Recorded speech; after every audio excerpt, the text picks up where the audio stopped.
C'est un projet qui fait déjà rêvasser plus d'un. Ce matin, les promoteurs du futur hôtel de luxe 5 étoiles, baptisé Te Haumarama, ont présenté devant le conseil municipal de Tapu Tapu Atea ce vaste chantier, estimé à 8 milliards 300 millions de francs pacifiques. Avec un concept tout à fait original, mais surtout unique, ce nouvel hôtel qui sera construit dans les prochains mois n'aura rien à envier aux grands hôtels de luxe, comme ceux de Bora Bora par exemple. Car depuis le classement du marais Tapu Tapu Atea au patrimoine mondial de l'humanité, Te Haumarama se veut au cœur de la mythologie et de l'histoire culturelle polynésienne.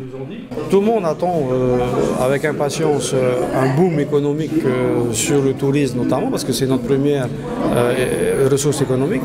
Et avec l'effet UNESCO sur le classement du marais, il y a cette attente qui a du mal à décoller, et tout le monde se cherche, et via ce projet 5 étoiles de 120 chambres, l'ensemble de la population va en bénéficier. Pour les jeunes demandeurs d'emploi de la commune, c'est une opportunité unique qui se présente. Certains pensent déjà à se former. Oui, j'y crois, et c'est un très beau projet, car c'est bien aussi pour les jeunes d'aujourd'hui. Ils ont vraiment besoin aussi de travail, et il faut se former pour y arriver.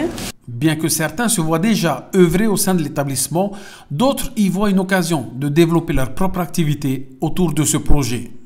Ah oui, le projet il a été magnifique, et ce qui nous a été présenté, c'est vraiment culturel, et il y a beaucoup d'emplois à promouvoir.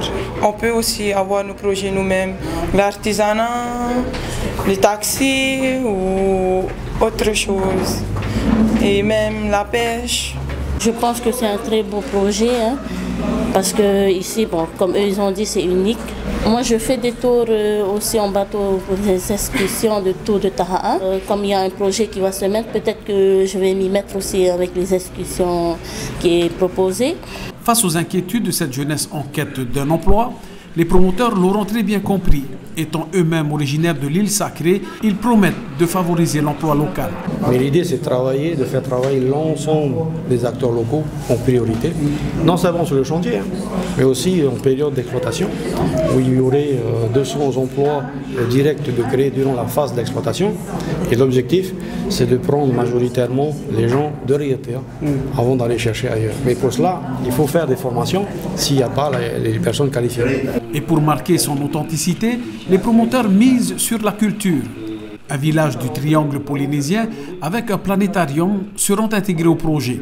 Ils prévoient également de faire installer une sorte de musée extérieur avec des sculptures ça et là, le long des allées piétonnes, où chaque sculpture représentera un roi de l'époque, comme les rois de la lignée des Tamatoa, ou encore Kamehameha, Turi, Hiro ou même Vaiana.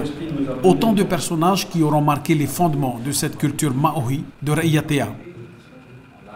En ce qui concerne le recensement annuel du tourisme, en 2014, l'IEOM enregistre pas moins de 22 000 touristes qui auront visité les îles sous le vent. Des chiffres qui rassurent nos promoteurs. Selon eux, les chiffres pourraient bien même doubler avec ce nouveau concept. Et rien que ce projet, avec un taux de remplissage moyen de 45%, rapportera davantage, 22 000. Et si on augmente le taux d'occupation à 65, alors vous voyez bien, avec ce qui existe, plus le complément, on arrivera facilement à 50 000 touristes supplémentaires. C'est-à-dire qu'on va doubler, plus que doubler même, ce qui est que l'ensemble de l'économie de Raiatea va être chamboulé.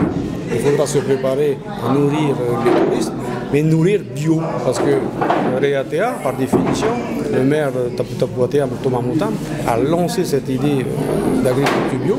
Et ça va être une des signatures importantes pour que les touristes sachent ce qu'ils mangent. Ce n'est pas simplement ce qu'ils mangent dans leur assiette, mais aussi faire des excursions à travers des farbous, voir comment nos Polynésiens travaillent l'agriculture bio. Tout ça, c'est un ensemble de concepts où on est obligé de travailler de concert avec tout le monde. Pour le moment, le projet semble être en bonne voie. Selon Teiva Raffin, si tout se passe bien, les travaux de construction devraient démarrer d'ici l'an prochain. Une équipe financière est allée à Paris rencontrer les instances de financement. Nous avons rencontré les banques locales, nous avons rencontré les sénateurs locaux qui appuient le dossier. Et avec cette inscription à l'UNESCO, On est confiant que le projet va démarrer assez rapidement. On espère avoir toutes les autorisations d'ici juillet 2018 ou plus tard octobre d'ici un an pour qu'on puisse démarrer véritablement avant décembre. Reste à espérer que ce projet permettra à tout un chacun d'y trouver sa place. Beaucoup de choses élargies dans ce secteur-là.